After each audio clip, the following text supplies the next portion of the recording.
is that the arms on the top come up, all the way up and touch each other. Okay, no jumping jacks with the arms up here, all the way up, feet completely flat to the ground. So I've done 6, 7, we're going to do 20 of them today. That's 10 more, and 9, 8, 7, 6, 5, 4, 3, 2, and 1. Good. From there we're going to go into some squats. A lot of people think that they know how to squat properly, when in fact a lot of us are doing it wrong. So I'm just going to go through a few tips today. First tip when we're squatting, a lot of mistake people do is they want to hinge at the hips and lean forward.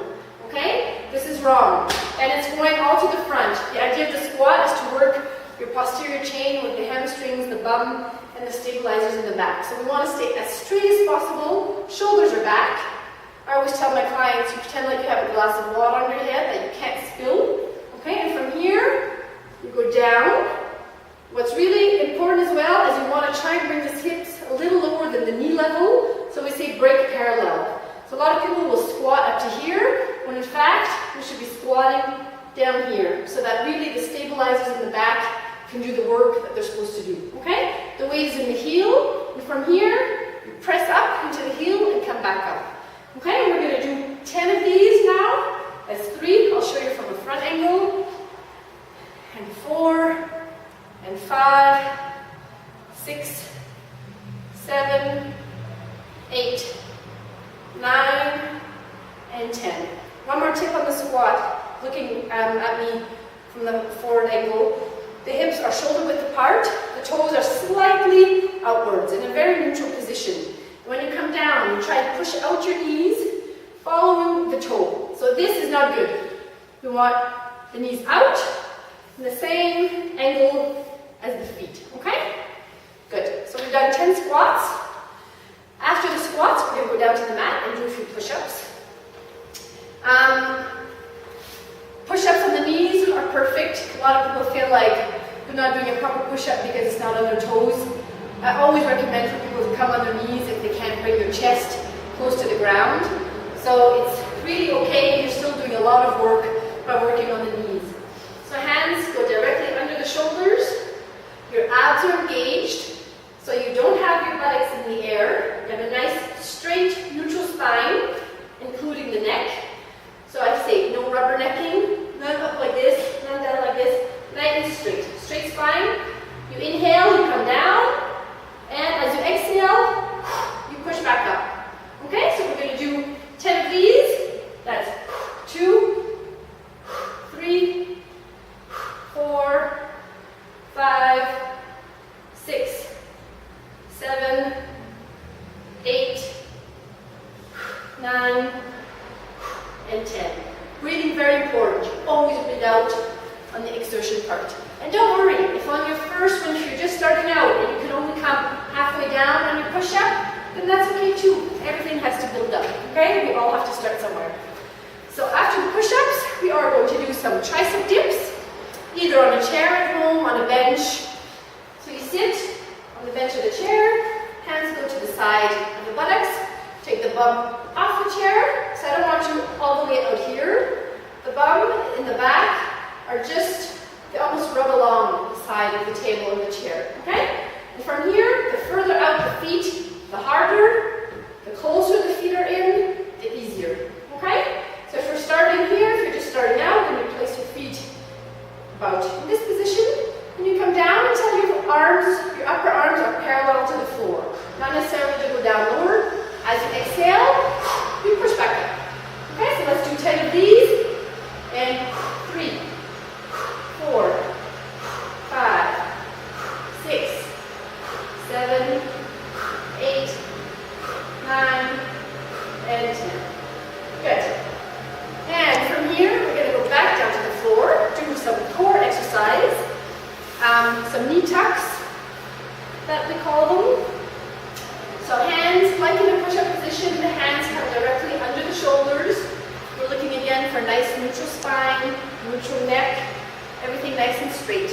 Belly button into the spine.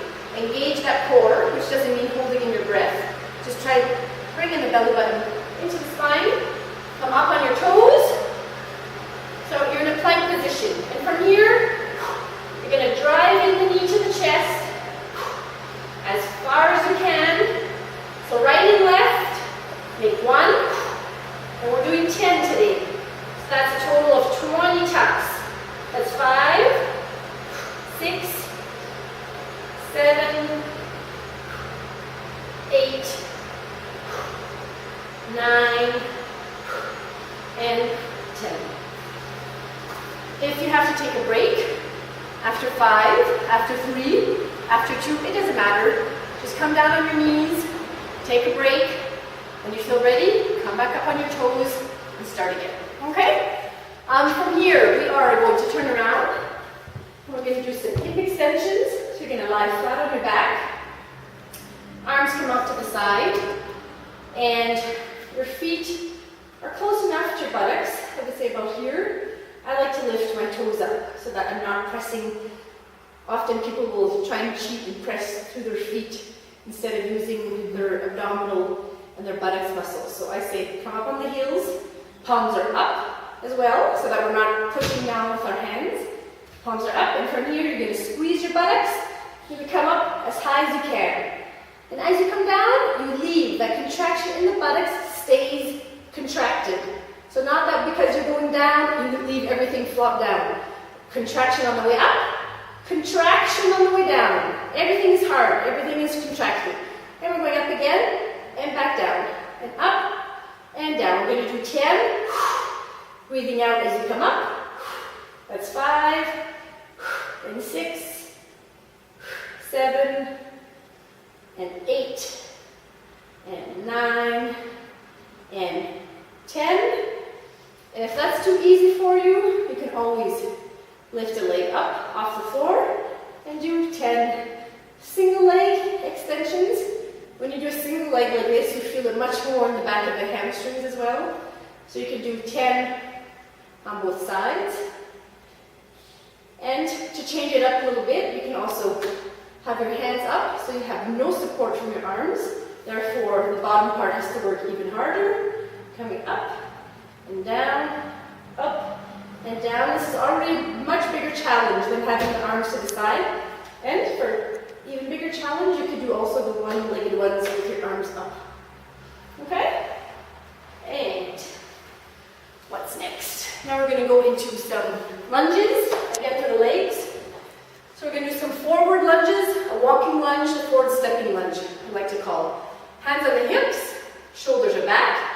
I still have that glass of water over my head, okay? Going to take a step forward and come down. The back knee comes down almost to the ground. The weight is all in the front foot. And from here, I push back up onto that front leg and come back to my standing position. Then we're going to switch sides. Right and left makes 1. And we're going for 10. I'll show you now from the side position. So standing nice and straight, core engaged. Take a step forward. And then come back up. Take a step forward. That's 2. So we're going for 10, 3. Like I said previously, if you feel like you can't do 10 in a row, then take a break. Take a small break, shake out your legs, and when you're ready, you start where you left off. It's not necessary that on the first time that you do the whole thing right through without taking a pause. Now I've lost count. I'll say that's 10. Good. Now we're going to go down into a plank. Again, for the core muscles, for the whole core, I'm going to show you 3 options.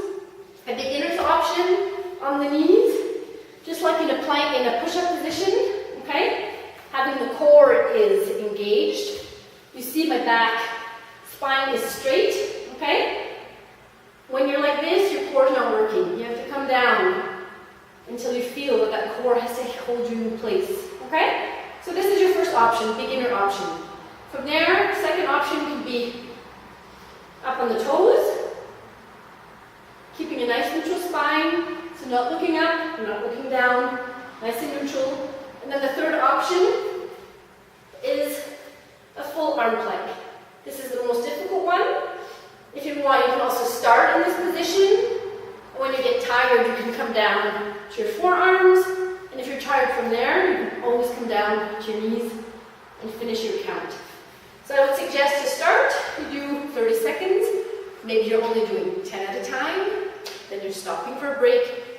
Come up again on the toes, do another 10 seconds until you've accumulated 30 seconds. Okay, it doesn't have to be the whole 30 seconds in your head.